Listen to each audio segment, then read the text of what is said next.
जिंदगी में एक बात हमेशा याद रखना, यहाँ पे कोई भी आपका साथ देने के लिए नहीं बैठा। इसलिए मंजिल अगर आपकी है तो सबसे पहले खुद का साथ देना सीखो। अपना साथ दो और अपनी मंजिल की तरफ चलो। अगर रास्ते में चल पड़े हो तो यहाँ पे कभी किसी की बातों से कोई फर्क नहीं पड़ना चाहिए। कोई आपके बारे में क्या सोच रहा है, कोई आपके बारे में क्या कह रहा है, इस बात से आपको कोई फर्क नहीं पड़ना चाहिए। आपका गोल, आपका डायरेक्शन हमेशा क्लियर होना चाहिए। मन में एक विजन होना चाहिए, जो विजन बिल्कुल क्लियर होना चाहिए। अडिग रहो, अटल रहो और उस रास्ते पे चलते रहो। महान लोग कहते हैं कि कोई भी सपना या कोई भी मंजिल तब नहीं पूरा होती जब आप उसके बारे में सोचते हो। कोई भी मंजिल तब आपको मिलती है जब आप उस रास्ते पे चलते हो। उसको पाने के लिए दिन रात मेहनत करते हो। एक ही सपने को पाने के लिए लाखों करोड़ों लोग हैं यहाँ पे। आपको अपनी पहचान कुछ अलग बनानी पड़ेगी। रास्ते तो सबके लगभग सेम ही है, लेकिन आपको उन्हीं रास्तों पे चल के नई दिशा बनानी होगी। यहाँ पे कभी किसी के भरोसे मत बैठो। न तो कोई आपका काम आने वाला है और न ही कोई आपकी मदद करने वाला है। आपकी जिंदगी आपकी जिम्मेदारी है। न ही कोई साथ देने वाला है और न ही कोई आपको समझाने वाला है। इसीलिए खुद का साथ देना सीखो। रास्ते में आप चल रहे हो, आप कितनी बार गिरे, कितनी आपको चोट लगे, इससे किसी को कोई फर्क नहीं पड़ता। अगर आपको मंजिल मिल जाती है, लोग तभी आपकी कहानी सुनेंगे। ये दुनिया उसी को हीरो मानती है जिस हीरो को अपनी मंजिल मिली हो। उसके रास्ते में उसने कितनी संघर्ष करी है, कितनी कठिनाइयों और दुखों को झेला है, इस बात से उनको तब तक कोई मतलब नहीं होता जब तक कि वो कामयाब नहीं हो जाता। अब वक्त को बर्बाद न करो, अब खुद पे ध्यान दो और अपना साथ देना सीखो। क्योंकि कामयाब होने के लिए तुम्हारा खुद का साथ जरूरी है। अगर हम खुद का साथ नहीं देंगे तो हम कभी कामयाब नहीं हो सकते। जबरदस्ती पढ़ने की आदत डालो, जबरदस्ती मेहनत करने की आदत डालो। मन ना होते हुए भी उस काम को करो जो काम तुम्हें कामयाब बनाएगा। मन ना होते हुए भी उन सारी बुरी आदतों को छोड़ दो जो काम तुम्हें मंजिल तक जाने से रोक रहा है। क्योंकि यही जिम्मेवारी है। तभी मैं कह रहा हूँ, खुद का साथ दो। हर एक चीज में बदलाव आ रहा है, लेकिन अगर आप वहीं रुके रहेंगे तो आपके अंदर कुछ नहीं बदलेगा। आप 2 मिनट सोच के देखो, अगर इलॉन मस्क आपके दोस्त होते तो आप क्या सीखते? अगर बिल गेट्स आपके ग्रुप में होते तो आप उनसे क्या सीखते? या अगर महेंद्र सिंह धोनी आपके पड़ोसी घर में रहते तो फिर आप उनसे क्या समझते? माहौल फर्क पड़ता है। हम जैसे दुनिया में रहते हैं, जैसी चीजों को देखते हैं, वैसा हम बन जाते हैं। अगर आपके दोस्त रॉक म्यूजिक सुनना पसंद करते हैं तो थोड़े टाइम बाद जबरदस्ती आपको वो चीज पसंद न हो, आपको ये पसंद आने लगेगी। अगर आप ऐसा नहीं बनना चाहते तो आप उनसे दूरी बनाओगे, लेकिन वो दूरी कुछ देर तक ही बनेगी। मतलब जितना ज्यादा वक्त आप जिस माहौल में रहते हो, आप उस तरह के बनते जाते हो। आपके विचार, आपकी सोच, इस दुनिया की हर एक चीज बदलती है सिर्फ माहौल की वजह से। इसीलिए हर दिन आधे घंटे किताब पढ़ना जरूरी है। आप बोलोगे इसका मेरा किताब से क्या लेना देना? क्योंकि ये इसलिए जरूरी है क्योंकि जब आप किताब को पढ़ते हो तब आपका दिमाग सीखता है उस किताब में लिखी गई बातें और उस किताब में समझाया कंसेप्ट। अगर आप उससे मैच कर पाते हो तो वो चीज आपको इंटरेस्टिंग लगती है और आप थोड़े देर में ही उस माहौल में खो जाते हो। वो चीज हमें अक्सर बोर करती है जिसे हम पसंद नहीं करते, लेकिन कभी कभी वो चीज जरूरी होती है जो हमें बोर करती है। आधे घंटे की किताब पढ़ने से आप उन चीजों को समझोगे जो आप नहीं सुनना चाहते। क्योंकि कभी कभी हमें वो मूवी पसंद आ जाती है जो मूवी हमें पसंद नहीं होती, लेकिन हम देखते देखते उस कंसेप्ट में दिखाई गई चीजों में खो जाते हैं और वो चीज हमें अच्छी लगने लगती है।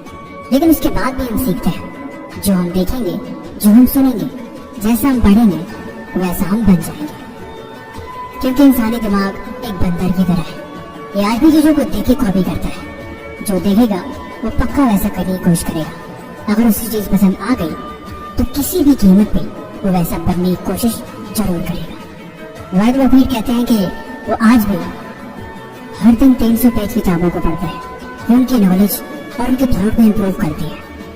अब सवाल ये है किताबों को पढ़ा कैसे जाए, क्योंकि कुछ किताब इतनी बोरिंग होती है कि अगर वो समझ में ना आए तो हम उसे पढ़ना नहीं चाहते और हम उसे छोड़ देते हैं। लेकिन इस चीज को हम डिवाइड कर सकते हैं। नंबर 1, उस किताब को चुने जिसमें आपका इंटरेस्ट हो, या फिर उस तरह की किताबें जो आप पढ़ना चाहते हो।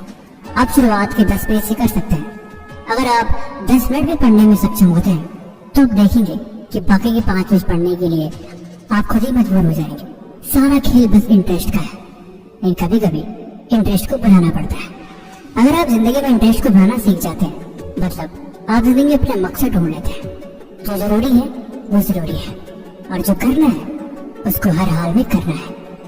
सीखने और पढ़ने की उम्र में टाइम पास की चीजें अक्सर हमें भटकाती हैं, लेकिन जो इन चीजों को इग्नोर करना सीख जाता है, जिंदगी में उसको अपना मकसद हमेशा याद रहता है। करने को इस दुनिया में हजारों काम है, तरह तरह की चीजें जो हम कर सकते हैं, लेकिन उन सब में इम्पोर्टेंट क्या है, अगर ये बात किसी को याद रह जाए तो बेहतर है। कहते हैं एक अच्छी किताब आपके 100 दोस्तों के बराबर होती है। ये अगर एक किताब की भी बात आपने जिंदगी में उतार ली तो आपकी लाइफ के 10 साल आगे बढ़ा सकती है। ये जो किताबें होती हैं, चाहे स्कूल की किताबें हो, चाहे स्कूल के बाहर की किताबें हो, किताबें हमेशा हमें सिखाती है वो चीज जो हमारे लिए जरूरी है। एक राइटर जिसने अपनी इस किताब को लिखने के लिए अपने लाइफ के सबसे बेस्ट एक्सपीरियंसेस उसमें लगा दी, वो चीज आपको कुछ मिनट में सीखने को मिल रही है। आप सोच के देखो, अगर आप लाइफ में सक्सेसफुल बन जाओ, अगर आपको अपने ऊपर किताब लिखनी हो तो आप कैसे लिखें? या फिर आप जस्ट इमेजिन करो कि आपके घर के बाहर बहुत सारे लोग आपसे इंटरव्यू लेने के लिए खड़े हैं, वो आपकी जर्नी के बारे में जानना चाहते हैं। वो सारी चीजें जो आपने करी है, वो स्ट्रगल, वो पेन, वो सारे सक्सेस के फार्मूला जो आपके हैं, वो सब आपसे जानना चाहते हैं। तो आप उन्हें भला कैसे बताएंगे? आप उनको वर्ड में कैसे एक्सप्रेस करेंगे? क्या आपको पता है, स्वामी विवेकानंद के पास हजारों किताबें थी और उन किताबों को रोज पढ़ा करते थे। कहते थे किताबें उनकी सबसे अच्छी दोस्त है। अगर उनको जिंदगी में कुछ चीज ले जाने के लिए बोला जाएगा तो हमेशा किताबों को ही चुनेंगे। आखिर ऐसा क्या है किताबों में कि महान लोग हमें इसमें खोए रहते हैं? ये पुरानी किताब है, ये किसी जमाने की किताब है जो किसी ने लिखी है, और उसी किताब को लेके हमारी जिंदगी बदलती है। आखिर कुछ बात तो है, कुछ रहस्य तो है जो अपनी जिंदगी बदलने के लिए हर पल मजबूर कर देता है। कहानी वाली किताबें, जिंदगी को बदलने वाली किताबें, या भूतों की किताबें, या फिर वो किताब जो धार्मिक है। उसमें लिखे तो शब्द होते हैं, लेकिन वो शब्द किसी के विचार है, या फिर वो चीजें जो किसी का मार्गदर्शक है। लेकिन मजे की बात है, वो जो भी है वो काम की चीज है। जिंदगी में कभी मौका मिले तो उस इंसान को ढूंढना जो कामयाब तो हुआ हो, लेकिन वो ये बात बोल सके कि उसे किताबें पढ़ने का शौक नहीं। यानी कि फार्मूला यहाँ भी लगता है, अगर कामयाब कोई हुआ है या फिर किसी को मंजिल मिली है तो उसका रास्ता किताबों की तरफ होके ही गया है। जिनको किताबों से प्यार होता है जिंदगी में किसी और चीज से खास लगाव नहीं रखते, क्योंकि उनको अपनी मंजिल मिल चुकी होती है, और ये मंजिल का पानी का नशा उम्र भर नहीं उतरता। किताबों को पढ़ते पढ़ते लोग अपनी किताबें लिखते हैं, अपनी कहानी, अपना किस्सा, अपना मकसद और अपना फार्मूला। क्योंकि सीखो और सिखाओ, पहले समझो फिर समझाओ, पहले दुनिया को परखो फिर अपना मकसद बताओ। कहते हैं डॉक्टर APJ अब्दुल कलाम रात के अंधेरे में लालटेन जला के अकेले में पढ़ा करते थे। स्वामी विवेकानंद घंटों अकेले किताबों में लगा रहते थे। आखिर ऐसा क्या नशा था उन किताबों में कि हर कोई इनमें डूबा ही रहता था। एक कहानी जो मैं अक्सर लोगों को सुनाता हूँ। स्वामी विवेकानंद एक बार सड़क के नीचे बैठ के पढ़ रहे थे। स्ट्रीट लैंप जल रही थी, उनके सामने से पूरी बारात निकल गई और उन्हें पता ही नहीं लगा। बाद में किसी ने पूछा कि तुम यहाँ क्यों बैठ रहे हो? अभी यहाँ से एक बारात गई, क्या तुम बता सकते हो कि बारात किस तरफ गई? उन्होंने बोला मुझे नहीं पता, मैंने तो बारात को देखा ही नहीं। वो इंसान चौंक रह गया, क्या फिर यही बैठा है लेकिन उसे इतना भी खबर नहीं कि इसके माहौल में क्या चल रहा है। ध्यान इसे ही कहते हैं। जब एकाग्रता एक जगह लगती है तब अक्सर उस चीज में इंसान खो जाता है। कहते हैं एकाग्रता एक सोई की नुकीली धार की तरह होती है कि एक बार वो धार बन गई तो हर चीज के पार निकल जाती है, फिर उसको कुछ दिखाई नहीं देता। मैंने वीडियो की शुरुआत में बोला कि हर दिन 30 मिनट किताब को पढ़ना चाहिए। ऑडियो बुक सुनना अवॉइड करें। अगर आप किताब को हाथ में पकड़ के पढ़ते हैं तो आप उसके टेक्सचर को फील करते हैं।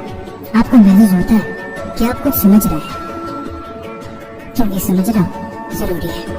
बाकी आप डेली कितने घंटे किताब को पढ़ते हैं, आप हमें कमेंट बॉक्स में जरूर बताइए।